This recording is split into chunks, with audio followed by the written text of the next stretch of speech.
तो दोस्तों आज हम एक ऐसे सवाल का सच जानेंगे जो हर श्रद्धालु के मन में आता है। क्या केदारनाथ की यात्रा आसान है या बहुत कठिन? तो सोशल मीडिया पर आपको दो तरह की बातें सुनने को मिलती है। कुछ लोग कहते हैं अरे बहुत आसान है, बस 16 से 18 किलोमीटर का ही तो ट्रैक है। और कुछ लोग कहते हैं बहुत कठिन है, जान जोखिम में डालनी पड़ती है। तो आखिर सच क्या है, चलिए जानते हैं। तो दोस्तों केदारनाथ की यात्रा ना पूरी तरह आसान है ना ही असंभव है। यह एक ऐसी यात्रा है जो आपकी शारीरिक क्षमता, मानसिक धैर्य और श्रद्धा तीनों की परीक्षा लेती है। सबसे पहले समझते हैं दूरी। तो गौरीकुंड से केदारनाथ धाम तक लगभग 16 से 18 किलोमीटर की चढ़ाई है। यह सीधी सड़क नहीं है बल्कि पहाड़ी रास्ता है। कहीं ढलान है, कहीं खड़ी चढ़ाई है, कहीं पत्थर वाला रास्ता है। ऊंचाई लगभग 11,700 फीट तक पहुंचती है। समुद्र तल से इतनी ऊंचाई पर ऑक्सीजन कम होती है, इसका असर शरीर पर पड़ता है। कुछ लोगों को सांस फूलना, सिर दर्द, थकान या हल्का चक्कर आना सामान्य है। अगर आप नियमित वॉक करते हैं, सीढ़ियां चढ़ने का अभ्यास है और सामान्य स्वास्थ्य ठीक है तो यह यात्रा आपके लिए संभव है। लेकिन अगर शरीर बिल्कुल तैयार नहीं है तो यह कठिन महसूस हो सकती है। अब बात करते हैं मौसम की। पहाड़ों का मौसम भरोसेमंद नहीं होता। सुबह धूप हो सकती है, दोपहर में बारिश और शाम को तेज ठंडी हवा। कभी कभी अचानक बादल घेर आते हैं, इसीलिए यह यात्रा मौसम पर भी निर्भर करती है। गर्मियों में भी यहाँ ठंड रहती है और अगर मानसून के समय जाएं तो रास्ता फिसलन भरा हो सकता है।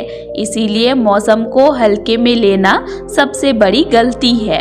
अब मानसिक पक्ष समझिए। केदारनाथ की यात्रा सिर्फ पैरों की ताकत से नहीं होती, मन की ताकत भी चाहिए होता है। लंबी लाइनें, भीड़, थकान, ठंड, ये सब मिलकर धैर्य की परीक्षा लेते हैं। बहुत लोग शुरुआत में उत्साह में तेज चलने लगते हैं, फिर आधे रास्ते में थक जाते हैं। तो चलने का सही तरीका है धीरे, लगातार और संतुलित चलना। अब बात करते हैं विकल्पों की। अगर आप पैदल नहीं चल सकते हैं तो घोड़ा, खच्चर, पालकी और हेलीकॉप्टर जैसी सुविधाएं भी उपलब्ध है। बुजुर्ग और शारीरिक समस्या वाले लोग इन विकल्पों का उपयोग कर सकते हैं। इसीलिए यह कहना कि केदारनाथ पहुंचना असंभव है गलत होगा। लेकिन यह भी सच है कि यह कोई पिकनिक स्पॉट नहीं है। यह हिमालय की गोद में स्थित एक तीर्थ है। यहाँ प्रकृति की शक्ति को हल्के में नहीं लिया जा सकता है। 2013 की आपदा ने हमें यही सिखाया कि पहाड़ों का सम्मान जरूरी है। प्रशासन ने उसके बाद काफ़ी सुधार किए हैं, रास्ते मजबूत किए हैं, मेडिकल कैंप लगाए गए हैं, सुरक्षा बढ़ाई गई है। फिर भी सावधानी सबसे जरूरी है। अब सवाल ये आता है, क्या पहली बार जाने वालों के लिए यह कठिन यात्रा है? तो अगर आप बिना तैयारी, बिना जानकारी और सिर्फ भावनाओं में बहकर जा रहे हैं तो कठिन लगेगी। अगर आपने पहले से तैयारी की है, शरीर को तैयार किया है, सही समय चुना है तो यही यात्रा जीवन का सबसे सुंदर अनुभव बन सकती है। केदारनाथ की यात्रा में कठिनाई है, लेकिन वही कठिनाई इसे खास बनाती है। अगर यह पूरी तरह आसान होती तो शायद उसका महत्व इतना गहरा नहीं होता। तो जब आप लंबी चढ़ाई के बाद मंदिर के सामने पहुंचते हैं, ठंडी हवा चेहरे पर लगती है और घंटियों की आवाज़ गूंजती है, उस पल में सारी थकान गायब हो जाती है। तो इसीलिए केदारनाथ की यात्रा ना तो डराने लायक है ना ही हल्के में लेने लायक है। यह एक संतुलित तैयारी और श्रद्धा की यात्रा है। अगर आप 2026 में यात्रा की योजना बना रहे हैं तो अभी से रोज 3-4 किलोमीटर वॉक शुरू कर दें। सीढ़ियाँ चढ़ें, सांस पर नियंत्रण का अभ्यास करें, सही जूते खरीदें और सबसे जरूरी मन को तैयार करें, क्योंकि केदारनाथ की राह शरीर से ज़्यादा आत्मा को छूती है। याद रखिए, जो तैयारी से जाता है उसे यह यात्रा कठिन नहीं लगती। जो बिना तैयारी जाता है उसके लिए यह चुनौती बन सकती है। जो लोग सोचते हैं मैं बहुत फिट हूँ, मुझे कुछ नहीं होगा, वही अक्सर आधे रास्ते में रुक जाते हैं। और जो लोग विनम्रता से धीरे धीरे चलते हैं वे आराम से पहुँच जाते हैं। तो फैसला आपको करना है कि आपको कैसे चढ़ाई करना है। उस हिसाब से आप लोग अभी से तैयारी शुरू कर दीजिए, क्योंकि ज़्यादा टाइम और नहीं बचा हुआ है। अप्रैल महीना में 21 या 22 अप्रैल को केदारनाथ धाम का कपाट खुल जाएगा। तो टाइम बहुत ही कम बचा है, इसीलिए चलने का प्रैक्टिस शुरू कर दीजिए।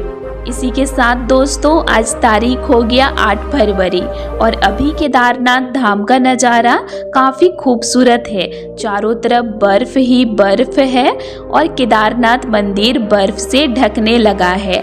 आईटीबीपी के जवान मंदिर परिसर में दिन रात तैनात हैं, ड्यूटी कर रहे हैं और देखभाल भी कर रहे हैं। आप लोग केदारनाथ मंदिर परिसर में आईटीबीपी के जवानों के साथ साथ कुछ डॉग्स को भी देख सकते हैं, वे भी उनके साथ वहीं पर रहते हैं। तो अभी बर्फबारी हो रही है, बर्फ हटाने का काम अभी शुरू नहीं हुआ है।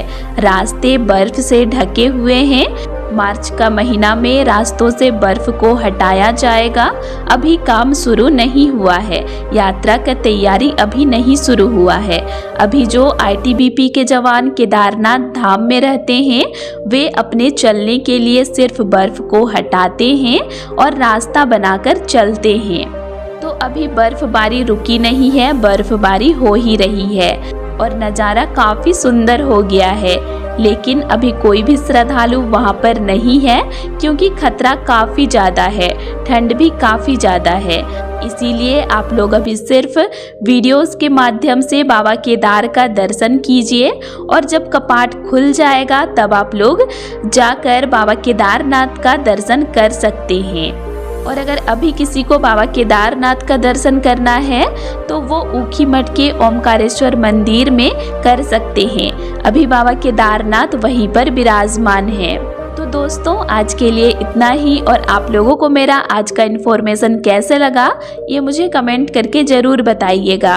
और वीडियो अच्छा लगा तो वीडियो को लाइक कीजिएगा और साथ ही चैनल को सब्सक्राइब भी ज़रूर कर लीजिएगा। और अगर आप लोगों को केदारनाथ धाम से रिलेटेड और भी वीडियोस देखने हैं तो मेरे चैनल में अपलोड हैं, आप उनको भी देख सकते हैं। तो चलिए फिर मिलते हैं एक नई वीडियो के साथ। Thanks for watching.